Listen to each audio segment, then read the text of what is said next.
Hello everyone. तो आज के वीडियो में मैं एक्टिविटी क्वेश्चन डिस्कस करूंगा मैड वन वीक टू। तो स्टार्ट करते हैं फर्स्ट क्वेश्चन से। फर्स्ट क्वेश्चन है which among the following is true with respect to. एक बाइनरी कोड दिया हुआ, तो ऑप्शन चेक करते हैं।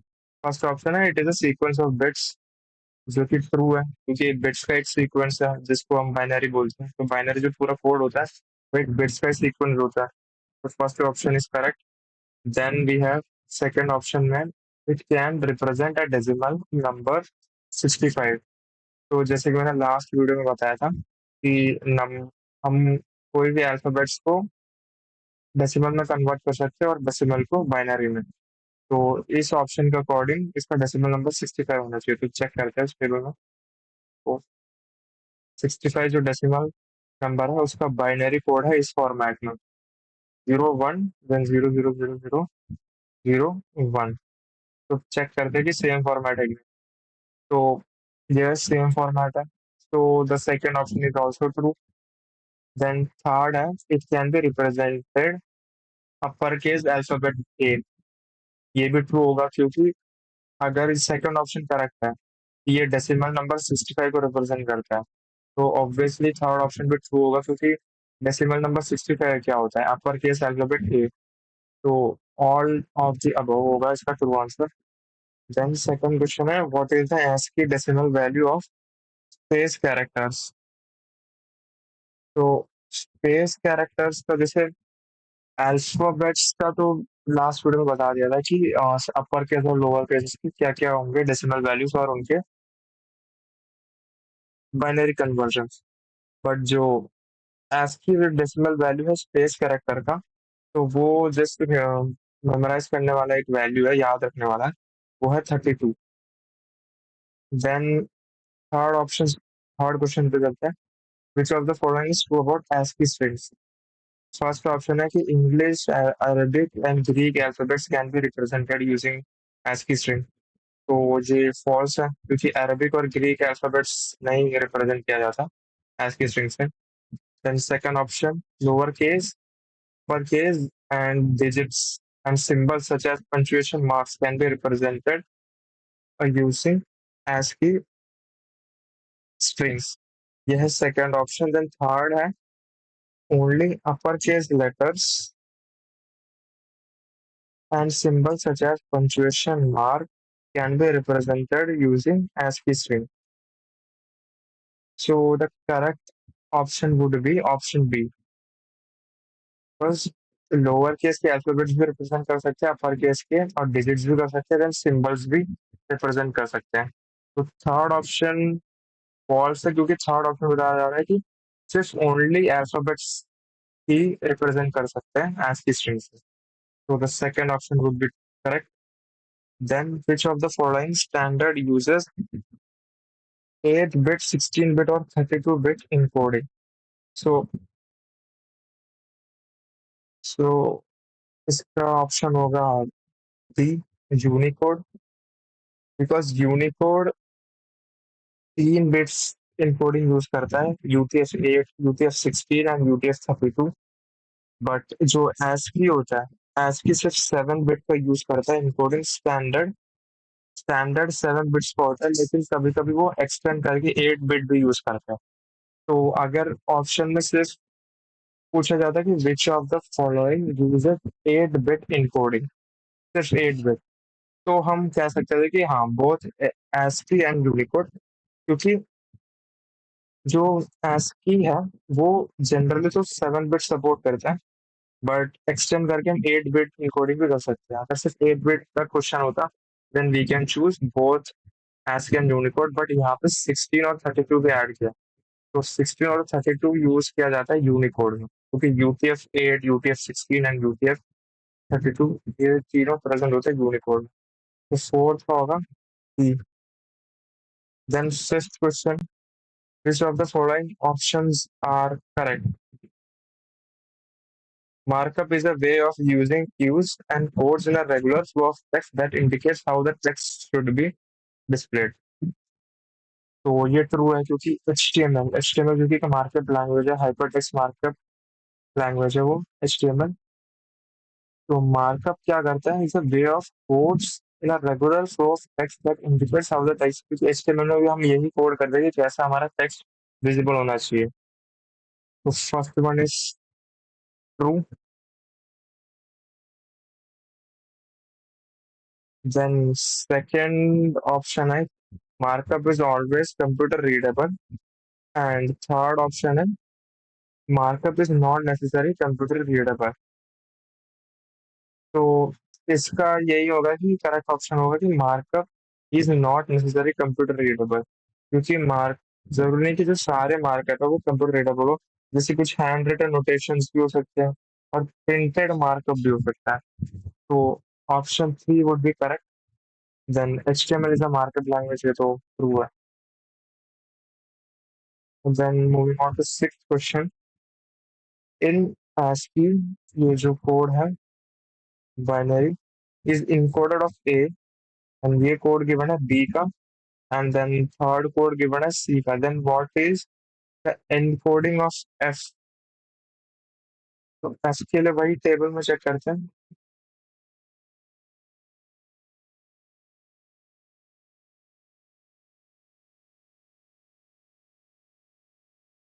तो F का है encoding 0 1 3 zeros and 1 1 0।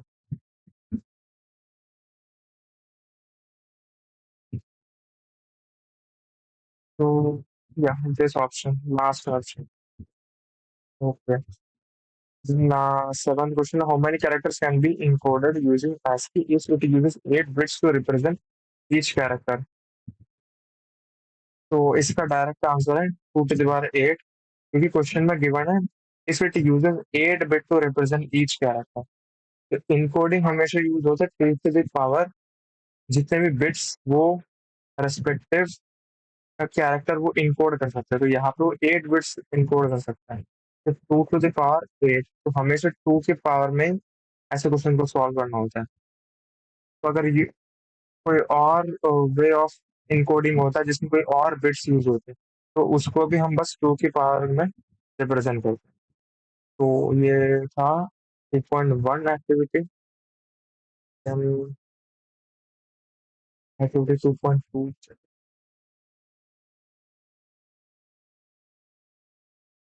ओके, सो ये फर्स्ट क्वेश्चन है, how many characters can be encoded in UCS2?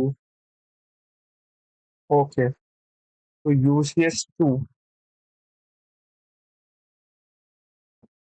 Many characters can be encoded in UCS2। तो जो UCS2 है वो एक फिक्स्ड लेंथ कैरेक्टर एन्कोडिंग है जो 2 बाइट्स यूज करता है, क्योंकि ये जो डैश करके जो 2 है, इसका मतलब होता है कितने बाइट्स यूज होते हैं। This means bytes. अगर यहाँ पे 3 होता है, UCS3 होता तो 3 बाइट्स, BYTES बाइट्स। तो 2 बाइट्स है, and 1 byte is equal to 8 bits. 2 byte क्या होगा, 16 बिट्स। 16 बिट्स पर कैरेक्टर। तो पूछा ना how many characters can be encoded in this. इसका बाइट है 2, बाइट 2 है तो बिट्स होगा 16। तो टोटल कैरेक्टर कितने इनकोड कर सकते हैं इसमें, तो 2 to the power 16। मैंने जैसे लास्ट वो जो एक्टिविटी 2.1 था उसमें भी बताया था ना, हम कैलकुलेट करते हैं किसी भी इनकोडिंग को कितने कैरेक्टर उसमें इनकोड कर सकते हैं, वो होगा हमेशा 2 to the power में।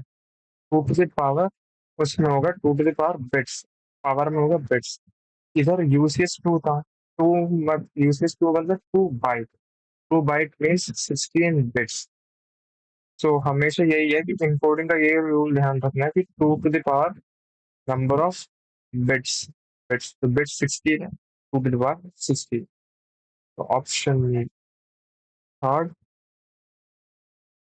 फिर नेक्स्ट क्वेश्चन है question number 2, how many characters can be used using 3 bit. वही बिट गिवन है, हमें हमेशा इनकोडिंग में कितने कैरेक्टर्स इनकोड कर सकते हैं ऐसे क्वेश्चंस में, जस्ट 2 to the power और पावर में होगा कितने बिट्स। तो यहाँ पे 2, देन बिट्स है 3, 2 to the power 3 is 8। Then next question, how many characters can be represented using original 7-bit ASCII? तो जैसे मैंने बताया था ASCII ओरिजिनल 7-bit का होता है एंड उसको एक्सटेंड करके 8 बिट तक हम यूज कर सकते हैं. How many characters can be represented using original 7-bit ASCII? तो वही है सेम 2 to the power 7 होगा क्योंकि 7 बिट्स है मैं बताया. You have to just use 2 to the power the number of bits. So 2 to the power number of bits कितने 7, so 2 to the power 7 which would be equal to 128. Then next, what is the ASCII decimal value of uppercase alphabet A? ये तो simple है just 65.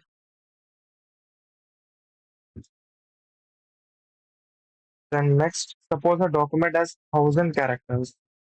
How many bits are required to encode the entire UCS4? Okay तो इसको मैं solve करके show करता हूँ.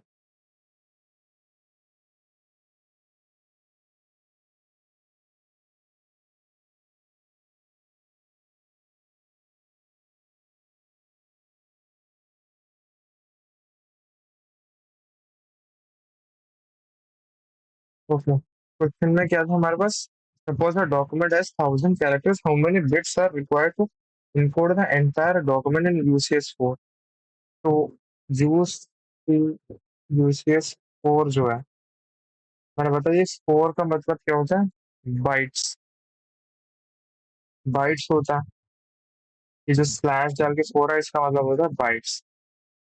And 1 byte equals to 8 bits.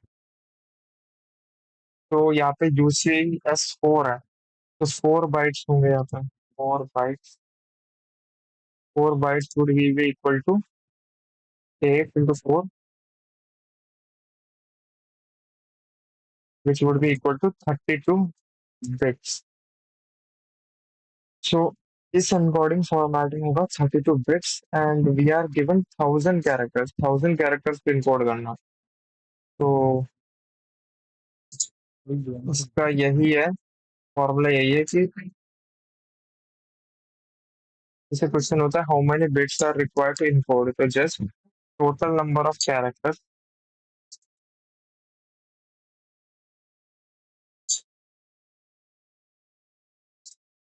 Multiply by bits. तो यहाँ पे टोटल नंबर ऑफ कैरेक्टर्स कितने, 1,000. 1,000 character multiply by 32, which would be equal to 32,000. So third option would be correct. Similarly, the sixth question. Sixth question is also same. Sixth question maybe. How many bits are required to store a text document consisting of 8,000 alphanumeric characters using 8-bit ASCII? So 8-bit use किया.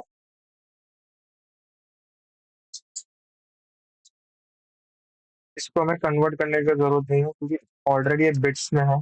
अगर bite होता तो multiply by 8 करता तो 64 bits हो जाते, लेकिन it's already in bits. So we just need to multiply it with the total number of characters. The total number of characters are 8,000. तो 8,000 होगा तो कितना होगा, 64 बिट्स होगा इसका आंसर. इसमें हमें कन्वर्ट इसलिए नहीं करना पड़ा क्योंकि 8 बिट्स था ऑलरेडी बिट्स में given.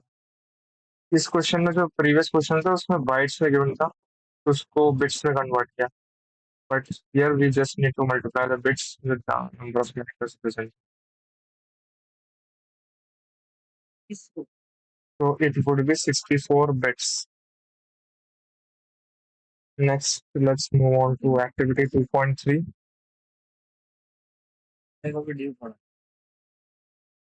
Okay.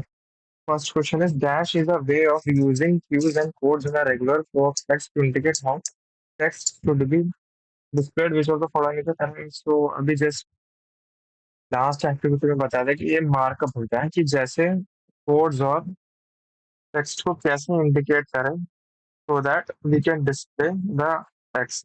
We can indicate how the text should be displayed. Then question two, which among the following is not an example of procedural markup? Okay, so options there are TX, HTML, NOR, PostScript. So procedural markup होता है कि it's a way how the document should be rendered or printed. तो इसके examples होंगे ये TEX, NOR and PostScript। ये जो तीन ऑप्शन है ये होता है एग्जाम्पल प्रोसीजरल मार्कअप का, क्योंकि प्रोसीजरल मार्कअप होता है कि कैसे डॉक्यूमेंट को रेंडर या फिर प्रिंट करना है। तो यहाँ पे मैं मेंशन कर रहा हूँ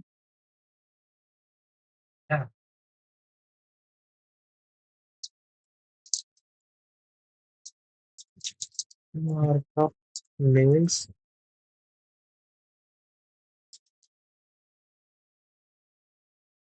how the document should be rendered or printed। तो इसके एग्जाम्पल होगा फॉर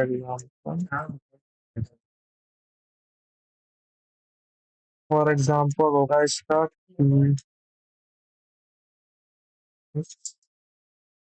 then and post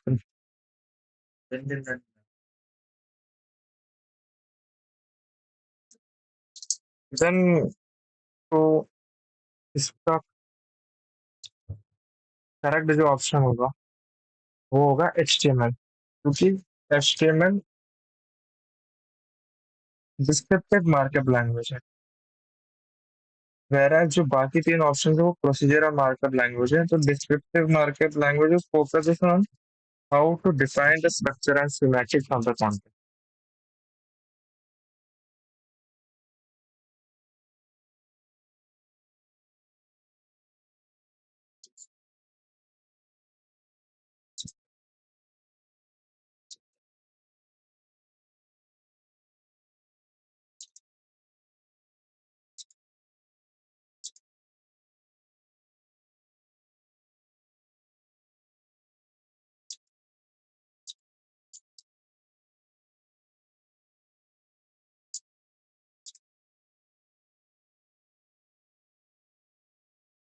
इसके एग्जाम्पल है फॉर एग्जाम्पल HTML।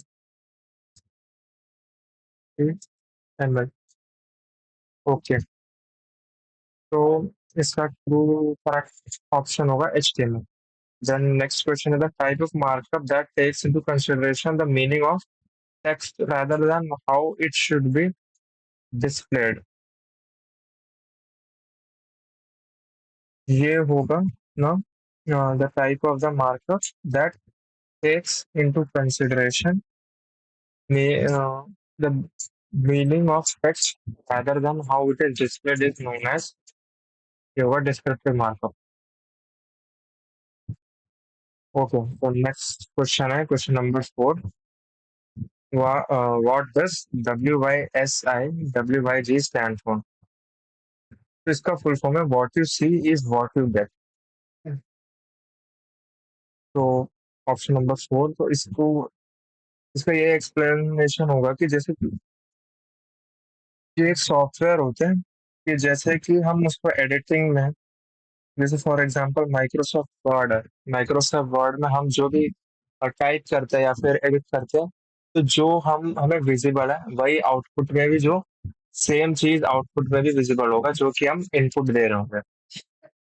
तो यही उसी वेबसाइट्स को बोलते हैं WYSI WYG, means what you see is what you get. जैसे कि इस सेंटेंस से पता चल रहा है कि जो हम जो मतलब जैसे वर्ड डॉक्यूमेंट है, वर्ड डॉक्यूमेंट में हम जब टाइप कर रहे हैं तो जो टाइप करते हुए विजिबल हो रहा है वही सेम चीज ही आउटपुट में भी शो होगा।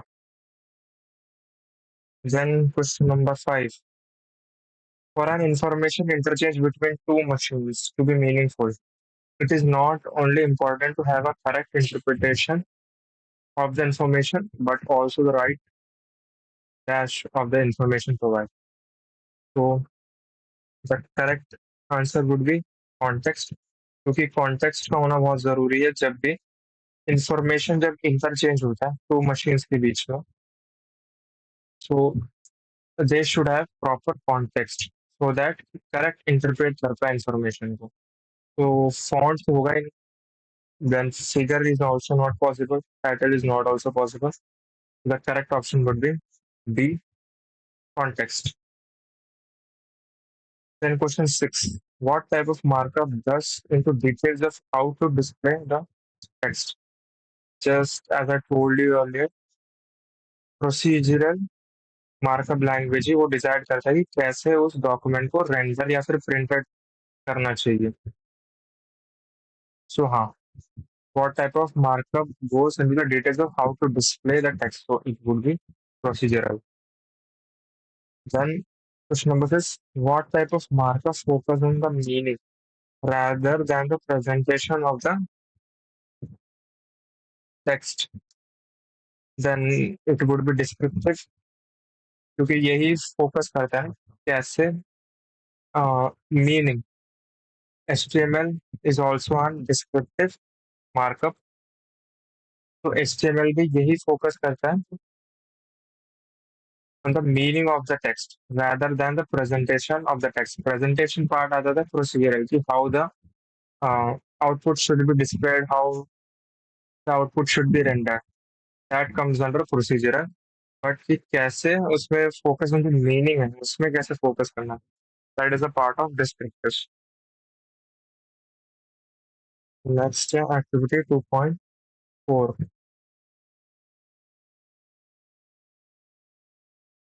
Okay.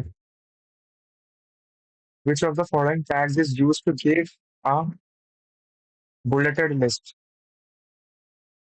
तो लास्ट वीडियो में मैंने HTML जहाँ पे कराया था HTML, तो वहाँ पे मैंने बताया कि जब भी बुलेटिन लिस्ट यूज होता है अनऑर्डर्ड लिस्ट में, ऑर्डर्ड लिस्ट में क्या होता है कि न्यूमेरिक यूज होता है या फिर अल्फाबेट्स यूज होते हैं कि first point, second point, third point. But in unordered list bullet points use होते हैं. तो बुलेटेड लिस्ट यूज करने का हमें अनऑर्डर्ड लिस्ट क्रिएट करना होगा. अनऑर्डर्ड लिस्ट क्रिएट करने के लिए we need to open UL tag. तो option 3 would be correct. Then what is the correct syntax for adding a checkbox in HTML document?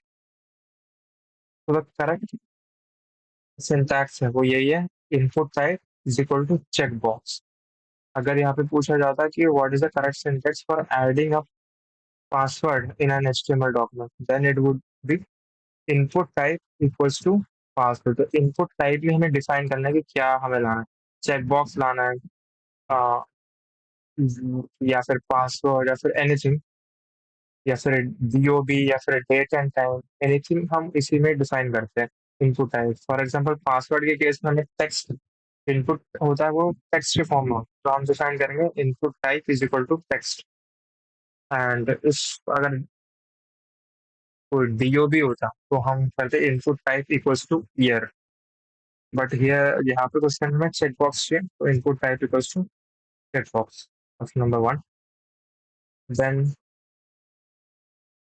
next is, what is the correct syntax for adding a text field in an HTML document? तो text field जैसे मैंने second question बताया था कि अगर text field add करना तो input type equals to text.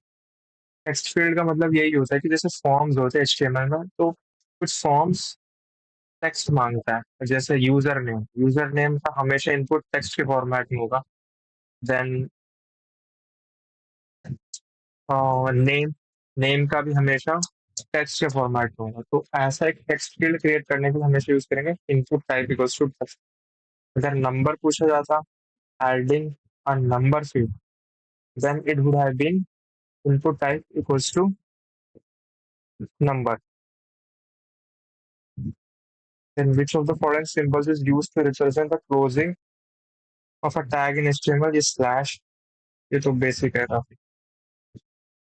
Then fifth, which of the following is the correct way to create a hyperlink in HTML? तो hyperlink मतलब वही कि मतलब एक वेबसाइट से दूसरी वेबसाइट को कैसे कनेक्ट करना है। तो उसके लिए मैंने बताया था कि एच यूज होता है, ए टैग यूज होता है। तो A H R E F के अंदर इन्वर्टेड कॉमास के अंदर सोर्स देना है। तो ये है सोर्स। देन क्लोज करने से पहले हम कंटेंट लिखेंगे कि क्या है, ITM online degree website. So option A would be correct. Link करने के लिए हम हमेशा H R E F use करते हैं। Then question number 6, which of the following is the correct way to define an attribute of an HTML tag? Hmm, Attribute name equals to attribute is format में, so the correct option would be C. Attribute में जब भी name देते तो हम equals to then double inverted commas then the name of the attribute. So question number 6 का correct answer would be C. Then question number 7. Which of the following attributes is used to display a message if the image is right in the does not load? हाँ, तो does not load के case में मैंने बताया था कि L T use किया जाता है। अगर A L T equals to हम कोई भी एक सेंटेंस लिखते हैं कि this is an image of a dog, जिसको डॉग का इमेज था, this is an image of dog, A L T tag use करके हम एट्रीब्यूट यूज करके लिखेंगे।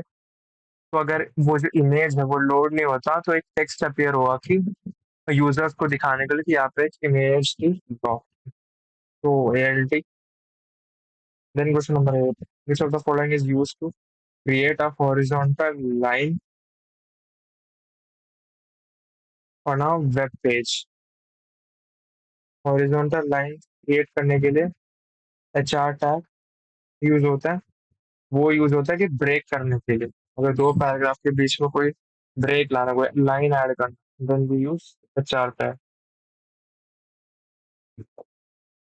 Then question number 9, which of the following can not be part of head? Okay, तो head tag के अंदर कौन कौन से टैग यूज नहीं किया जा रहा है? तो जो भी वो होगा टेबल टैग। बस टेबल टैग हमेशा बॉडी में यूज होता है। टाइटल, मेटा, स्टाइल, ये सब हेड टैग के अंदर ही आता है। टाइटल और मेटा तो बॉलर प्लेट कोड जैसे हम जनरेट करते हैं ऑटोमेटिकली आ जाता है। स्टाइल हम ऐड करते हैं, तो स्टाइल करना है तो हम हेड में ही ऐड करते हैं। सो टेबल आएगा बॉडी टैग के अंदर। So question number 9 option D.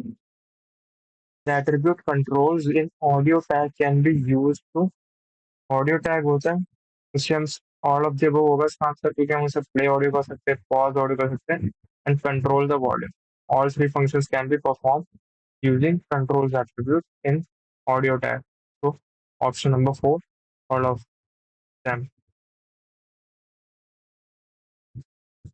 Question number 11. The structure of a basic HTML document is given below with four different positions. One, two, three, four.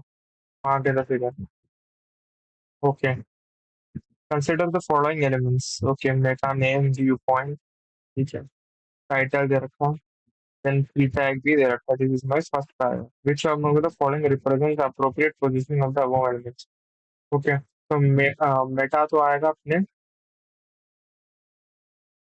Head के अंदर, and then जो T tag है वो आएगा body के अंदर, जो three है या थ्री है वहां पे आएगा।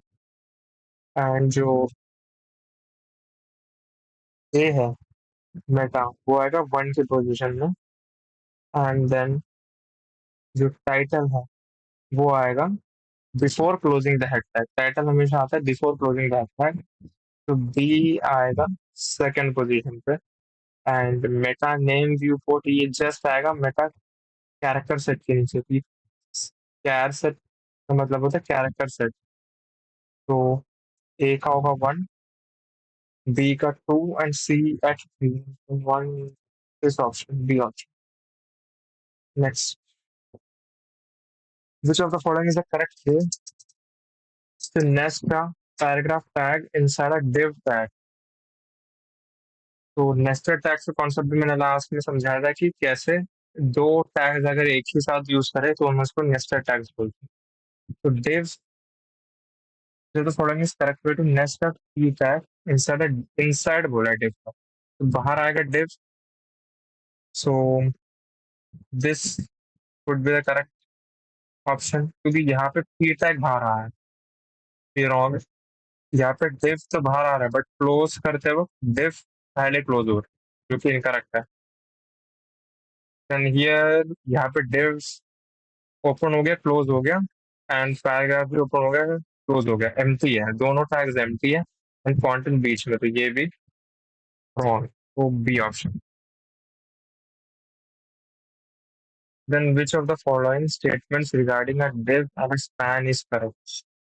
A div is an inline tag, whereas span is a block tag. Div is a block tag, whereas span is an inline tag. Both. Okay, तो inline और जो span tag है उसका डिफरेंस यही होता है कि जो div होता है वो it means that it starts on a new line and takes up the full width available. Which means अगर जैसे div लिखूं मैं तो वो पूरा जो लाइन है कोड का वो पूरा ऑक्यूपाई कर लेता है। तो ये आता है कि ब्लॉक लेवल टैग होता है div। whereas जो span है मेरा span टैग वो एक inline टैग है, which means it doesn't require to start on a new line। वही मतलब जितना उसको width required है बस उतना ही वो यूज करता है। So div would be a block tag and span would be an inline tag. Question number 4, which of the following character set must be used so that to print copyright symbol only? तो copyright symbol only print कराने के लिए we use this character set use करेंगे। Which of the following four, what will the following four segments do? Okay, एक body tag है, then body के अंदर Yuval unordered list, type है square. इसका मतलब होता है कि जो बुलेट पॉइंट्स होंगे वो स्क्वायर शेप के होंगे। देन एल आई है क्रिएट किया, this is item one, this item two, this item three, and then close किया। सो ऑप्शन चेक करते हैं। It will create an unordered list bullet type hollow circle wrong, unordered list with bullet type solid circle wrong, या तो square है। तो option number third है कि hollow square, and fourth would be here solid square, तो option होगा fourth solid. Which of the following is correct order of hierarchy of having text while creating a web page? तो web page का मैंने बताया कि सबसे पहले आता है H1, then H2, then H3, H4, H5 and H6। तो option one. Which does a document object DOM reflow occur? When an element is inserted, removed or updated in the DOM, when the position of an element in DOM is changed, when a CSS style is changed, when the action of HTML form is changed। Okay, तो ये Dom reflow का मतलब होता है कि जब भी कोई कंटेंट या लेआउट चेंज होता है वेब पेजेस का, जैसे कि कोई नया एलिमेंट ऐड कर दिया, जैसे कोई नया फीचर ऐड कर दिया वेबसाइट में, तो वो सब अ, अपने जो ब्राउजर है उसको रीप्रोसेस करता है उस लेआउट ऑफ द पेज को, उसी को ही बोलते हैं डोम रिफ्लो। मतलब जब भी कोई वेबसाइट में कोई चेंजेस आते हैं उनके लेआउट में या फिर उसके फंक्शंस फीचर्स में, तो ब्राउजर उसको रीप्रोसेस करता है, इसी प्रोसेस को डॉम रिफ्लो बोलते हैं। तो एलिमेंट्स इंसर्टेड चेंज होगा तब करेक्ट है, ये भी करेक्ट है। then third one is also correct when the action of an HTML form is changed, तो ये नहीं होगा, ये रॉन्ग ऑप्शन। तो 2.4 एक्टिविटी भी कंप्लीट हो गया, देन 2.5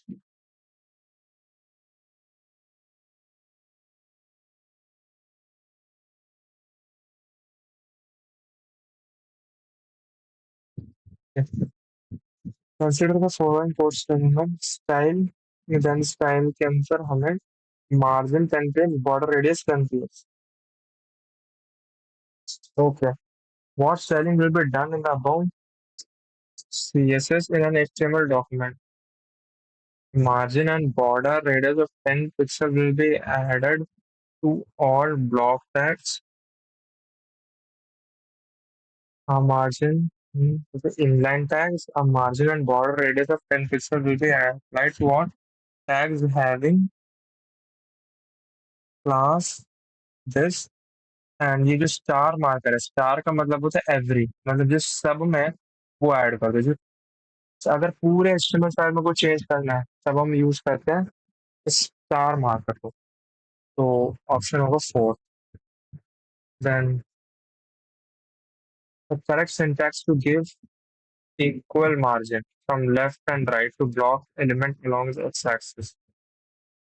इक्वल मार्जिन देने के लिए मार्जिन ऑटो, क्योंकि अगर मार्जिन लेफ्ट कर देंगे इस साइड को हो जाएगा, राइट कर देंगे तो मतलब अगर सबको equal margin देना है, then we should use margin auto. Then which among the following is correct CSS code to set the text color of an HTML element? Okay, ID name color is equal to this color दे रखा है, ID name color RGB.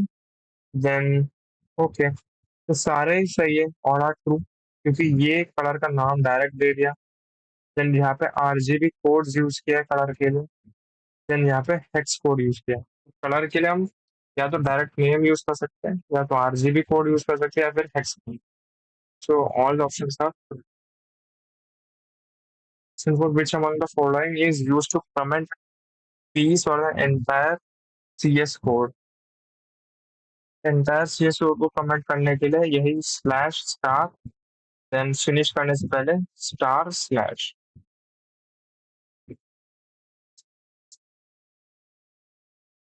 CSS stand for, CSS का full form होता है cascading style sheet. Then a website that has the ability to adapt to the screens of different sizes called, हाँ, इसका होगा responsive, क्योंकि जैसे स्क्रीन के साथ फोन में हो या फिर कोई स्मार्टफोन, मतलब कुछ टीवी में किसी ने वही वेबसाइट को ओपन किया या फिर कोई लैपटॉप में कंप्यूटर के स्क्रीन के हिसाब से वेबसाइट का जो साइज अरेंज होता है तो हम बोलते हैं responsiveness of a website. Then question number 7, which of the following CSS styling has the highest precedence?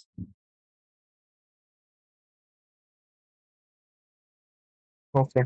So CSS styling का हाईएस्ट प्रेसिडेंस मतलब जिसकी सबसे ज्यादा प्रायोरिटी है. तो सबसे ज्यादा प्रायोरिटी हमेशा रहता है इंटरनल CSS का रादर देन एक्सटर्नल CSS. तो सबसे ज्यादा प्रायोरिटी की बात करें तो द प्रायोरिटी ऑर्डर सबसे पहले रहता है सॉरी इनलाइन CSS का, then internal CSS, then external CSS.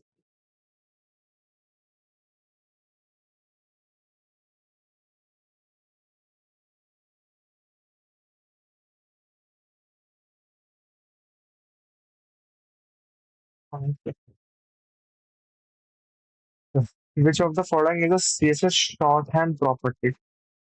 तो शॉर्ट हैंड प्रॉपर्टी में आएगा border.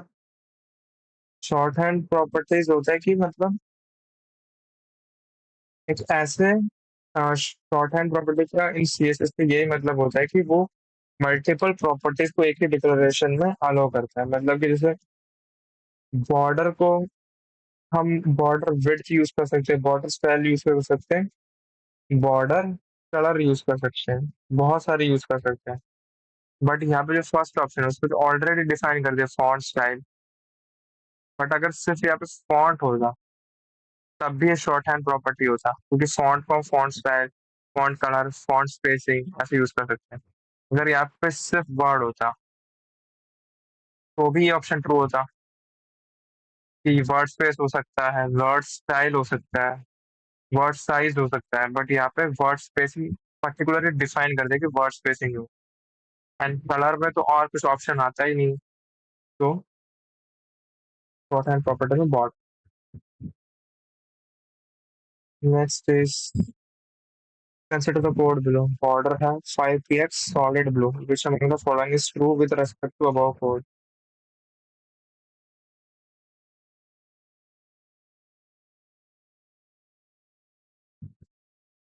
The border will be solid and blue in color with a thickness of 5 pixels. तो ये ऑप्शन वन ही करेक्ट है क्योंकि 5 पिक्सल्स की border का साइज है solid blue is the colour तो the border will be solid and blue in colour and thickness of 5 pixels second का first होगा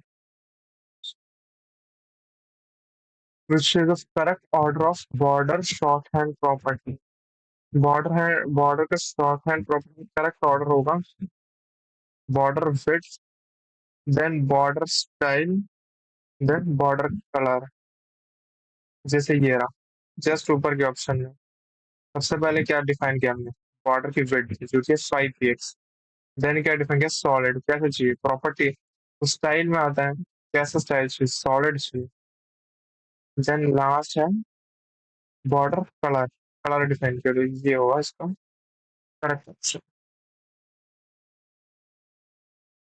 this of the following is a correct text shadow property okay तो text shadow property में इसका correct होगा कि H shadow V shadow blur radius and colour तो text shadow property भी shorthand में ऐसे डिफाइन करेंगे पहले हम एच शैडो डिफाइन करेंगे then V shadow then blur radius and then finally colour के कोड दे रखे what will be the colour of text IT Madras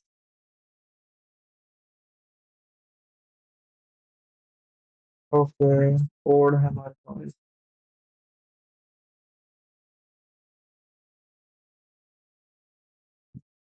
style दे रखा है div है colour red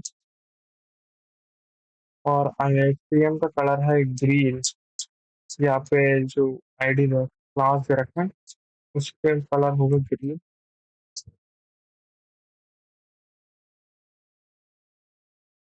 yellow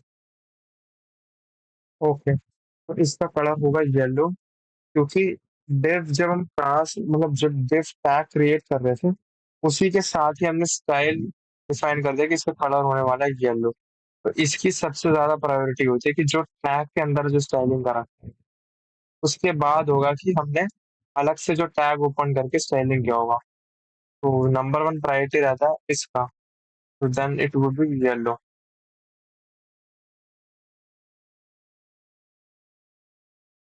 what would be the color of text item online okay अब इसका भी colour check करते हैं स्टाइल ओके स्टाइल में है आईडी आईटीएम के जो आईडी है उसमें कलर होगा रेड क्लास में होगा green div colour equals to yellow okay सबसे पहले क्लास भी दे रखा है आईडी भी दे रखा है तो मतलब क्लास भी है और आईडी भी है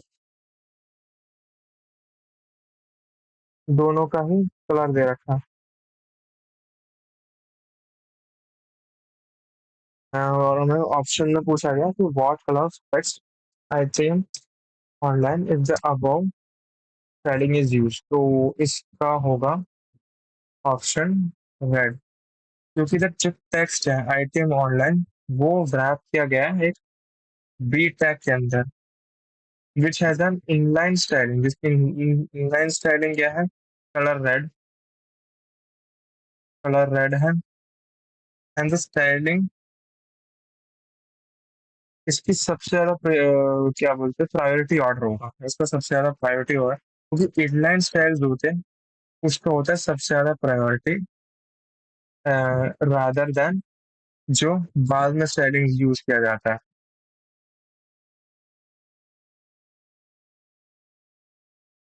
क्योंकि इनलाइन स्टाइलिंग में सबसे पहले हमने क्या यूज किया था div class equals to ITM then ID equals to ITM so जो इनलाइन स्टाइलिंग होता है उसका सबसे ज्यादा प्रायोरिटी होता है so the colour would be red